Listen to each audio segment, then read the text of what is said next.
Semi-Casual MMA Show. Ladies and gentlemen, we are live. Welcome back to another episode of the Semi-Casual MMA Show. I'm your host, Jared Brosnan. Today, we are joined by a very special guest. He was a two-time All-American wrestler and a Division II national champion at the University of Pittsburgh, Johnstown.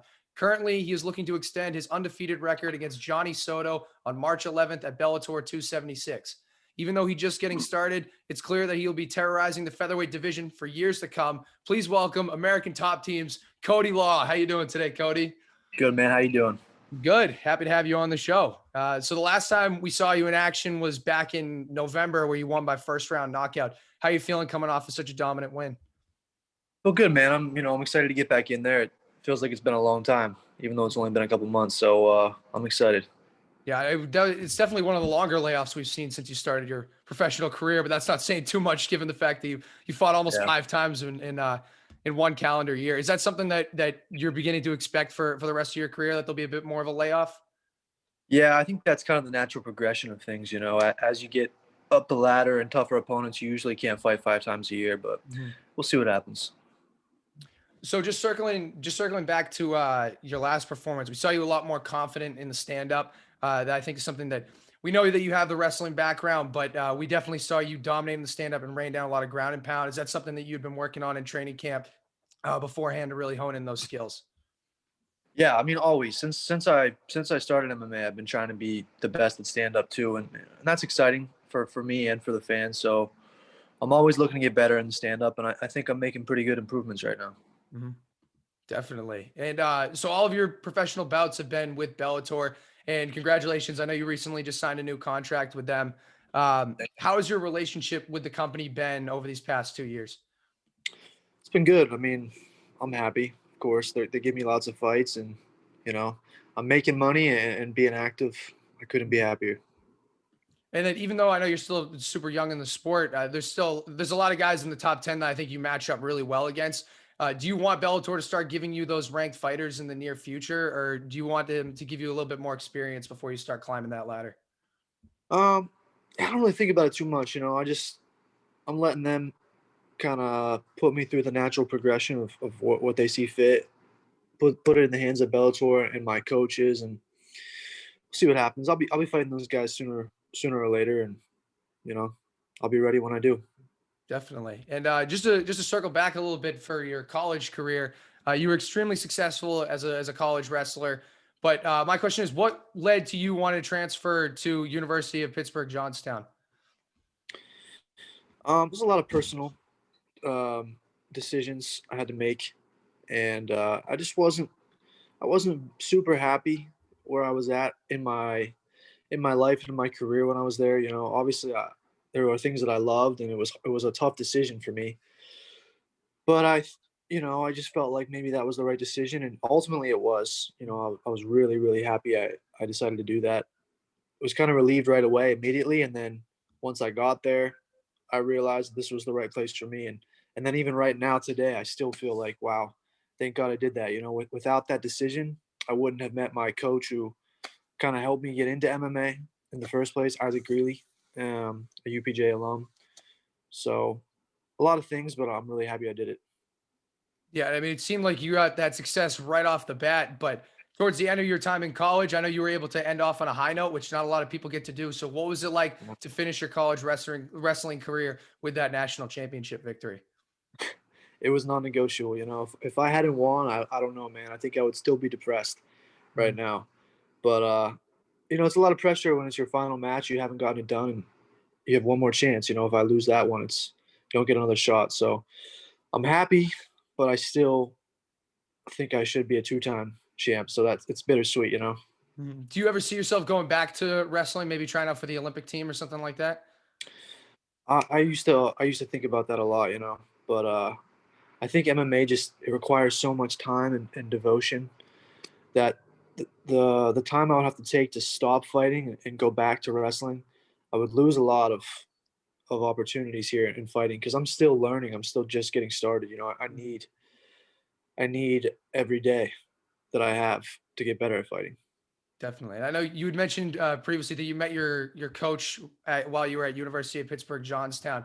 And I know you had mentioned in interviews in the past that he was part of the reason why you decided to take some amateur fights before you're rushing into the Mm. professional career. So how instrumental was that to your development, being able to get some of those amateur fights in before you started?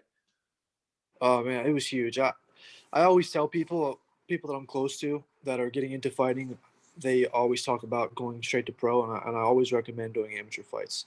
The more the better, really. I mean, I felt like 5 was the sweet spot for me. I was fortunate enough to not have any fights fall through. I know a lot of people go through that in the amateur scene where guys are pulling out left and right. Somehow it didn't happen to me, but fighting amateur, it was really important. Your first time being in a fight, that was my first time ever fighting anybody. Hmm. You don't want that to be on the big stage professionally. So I was happy to do it in incremental steps and get that experience starting out with shorter rounds, then longer rounds, do some boxing matches. My last amateur fight was basically a pro fight minus the time. It was a bit shorter than a normal pro fight, but it was a good progression. And when I did go pro, I was pretty prepared.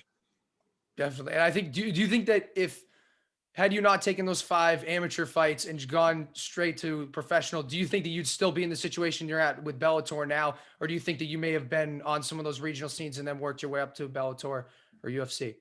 Yeah, I think I would have had to have done the regional scene. I'm not so sure that Bellator would have signed me. Maybe they would have. I can't really speak for them, but I don't think it would have been the right decision for me. I needed some fights Mhm. under my belt. Yeah, and those amateur fights, they didn't just attract the attention of Bellator, they also attracted the attention of American Top Team.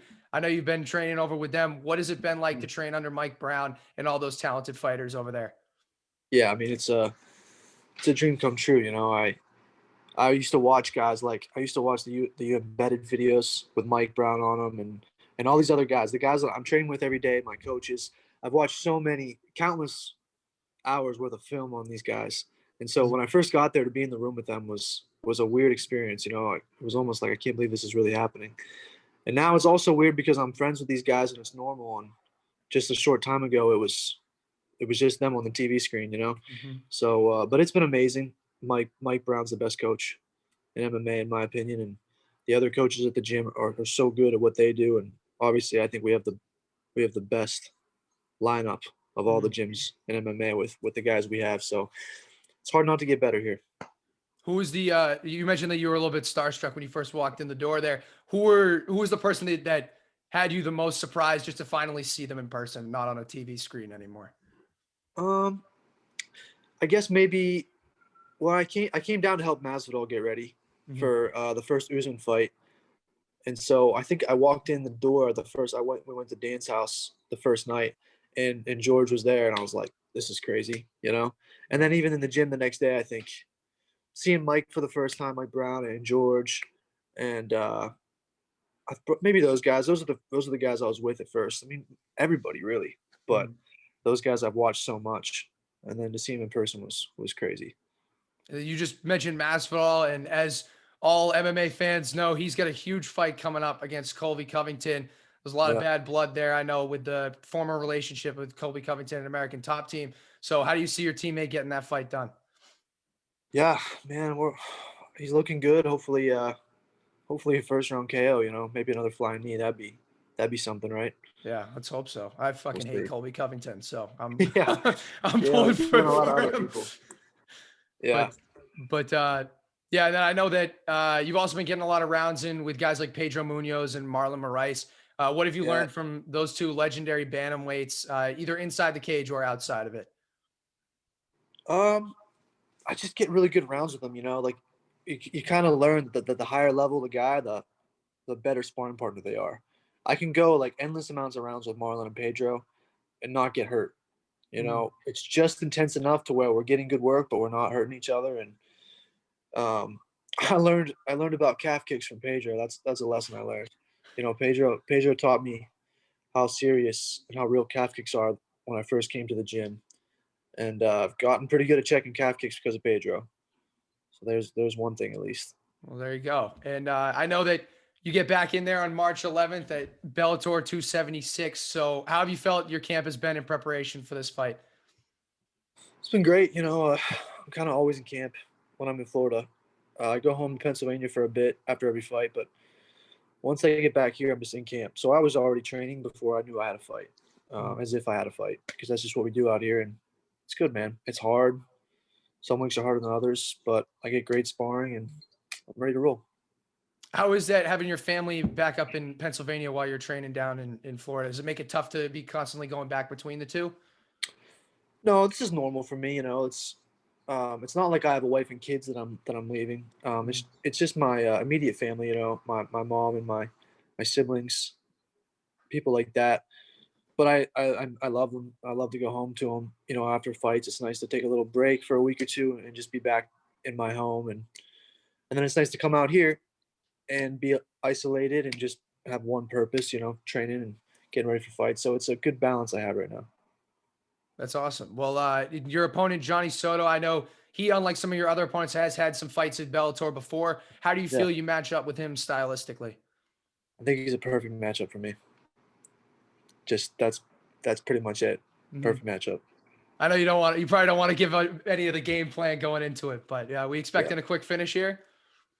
Yeah, I think he's a tough guy. I think he's gonna hang in there. I think he can take a shot, but we'll see. I'm getting better, so I'm excited to see how it goes.